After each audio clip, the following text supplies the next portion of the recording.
بسم اللہ الرحمن الرحیم۔ السلام علیکم ناظرین۔ جنات انسان کی پیدائش سے کتنے ہزار سال پہلے دنیا میں تشریف لائے۔ آدم علیہ السلام کی طرح جنات کے باپ کا کیا نام ہے؟ جنات کی کتنی قسمیں ہیں؟ ناظرین، جن بھی انسان کی طرح ہی اللہ کی ایک قسم کی مخلوق ہے جو آگ سے پیدا کی گئی ہے۔ بنی آدم یعنی نوع انسانی کی طرح ذی عقل اور روح و جسم کے مالک ہوتے ہیں۔ ان کی بھی نسل بڑھتی اور پھولتی پھلتی ہے، کھاتے پیتے جیتے مرتے ہیں، مگر ان کی عمریں بہت طویل ہوتی ہیں۔ ان کی عمریں ہزاروں سال ہوتی ہیں۔ جنات میں مسلمان بھی ہیں اور کافر بھی، مگر ان کے کفار انسان کی بنسبت بہت زیادہ ہیں۔ ان کے مسلمان نیک بھی ہیں اور فاسق بھی، البتہ ان میں فاسقوں بدکاروں کی تعداد بنسبت انسان زائد ہے۔ شریر جنوں کو شیطان کہتے ہیں۔ ان سب کا سرگنا ابلیس ہے، جو کہ سب سے پہلے جن مارج کے پوتے کا بیٹا ہے۔ ابلیس نے حضرت آدم علیہ السلام کو غرور میں آ کر سجدہ کرنے سے انکار کر دیا تھا اور حکم خداوندی کی نافرمانی کی تھی، جس کی وجہ سے وہ ہمیشہ ہمیشہ کے لیے مردود کیا گیا۔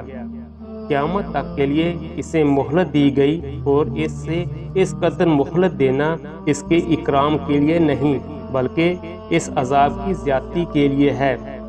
ابلیس کی طرح اس کی اولاد بھی مردود ہے۔ یہ سب شیاطین ہیں اور انسانوں کو بہکانا ان کا کام ہے۔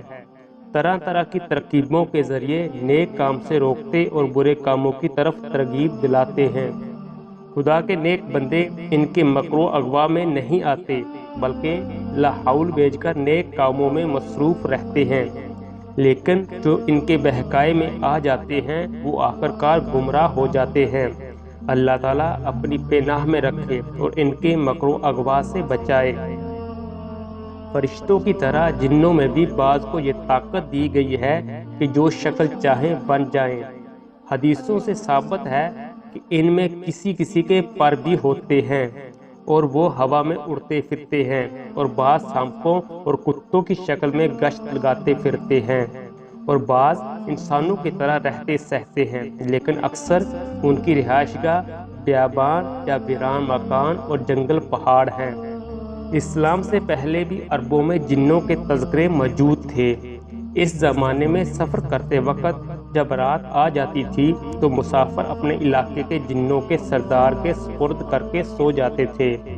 کہا جاتا ہے کہ انسان کی تخلیق سے قبل دنیا میں جن آباد تھے، جن کی آگ سے تخلیق ہوئی تھی، اور انہوں نے دنیا میں فتنہ و فساد برپا کر رکھا تھا۔ قرآن میں حضرت سلیمان علیہ السلام کے متعلق بیان کیا گیا ہے۔ ان کی حکومت جنوں پر بھی تھی۔ حضرت سلیمان علیہ السلام نے جو عبادت گاہیں ہیکل بنوائی تھیں وہ جنوں نے ہی بنائی تھیں۔ مسلم شریف میں ہے کہ عبداللہ بن مسعود رضی اللہ تعالیٰ عنہ بیان فرماتے ہیں کہ نبی کریم صلی اللہ علیہ وسلم نے فرمایا، میرے پاس جنوں کا دائی آیا تو میں اس کے ساتھ گیا اور ان پر قرآن پڑھا۔ فرمایا کہ وہ ہمیں لے کر گیا اور اپنے آثار اور اپنی آگ کے آثار دکھائے، اور نبی کریم صلی اللہ علیہ وسلم سے زائد راہ یعنی کھانے کے متعلق پوچھا تو انہوں نے کہا کہ ہر وہ ہڈی جس پر اللہ کا نام لیا گیا ہو وہ تمہارے ہاتھ آئے گی تو وہ گوشت ہوگی، اور ہر مینگنی تمہارے جانوروں کا چارہ ہے۔ تو نبی صلی اللہ علیہ وسلم نے فرمایا، ان دونوں سے استنجا نہ کرو کیونکہ یہ تمہارے بھائیوں کا کھانا ہے۔ جس زمین پر ہم زندگی گزار رہے ہیں اسی پر وہ بھی رہتے ہیں، اور ان کی رہائش اکثر خراب جگہوں اور گندگی والی جگہ ہوتی ہے، مثلاً بیت الخلاء، گندگی پھینکنے اور پخانہ کرنے کی جگہ وغیرہ۔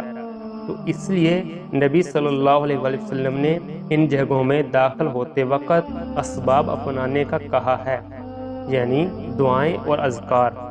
قبرستانوں اور ویران جگہوں پر بھی ان کا ڈیرا ہوتا ہے۔ اسی طرح گھروں کی چھتوں پر بھی یہ مخلوق رہتی ہے۔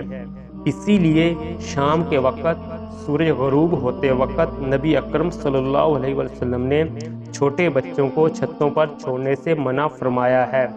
اللہ تعالی ہمیں تمام شیاطین سے اپنی پناہ میں رکھے۔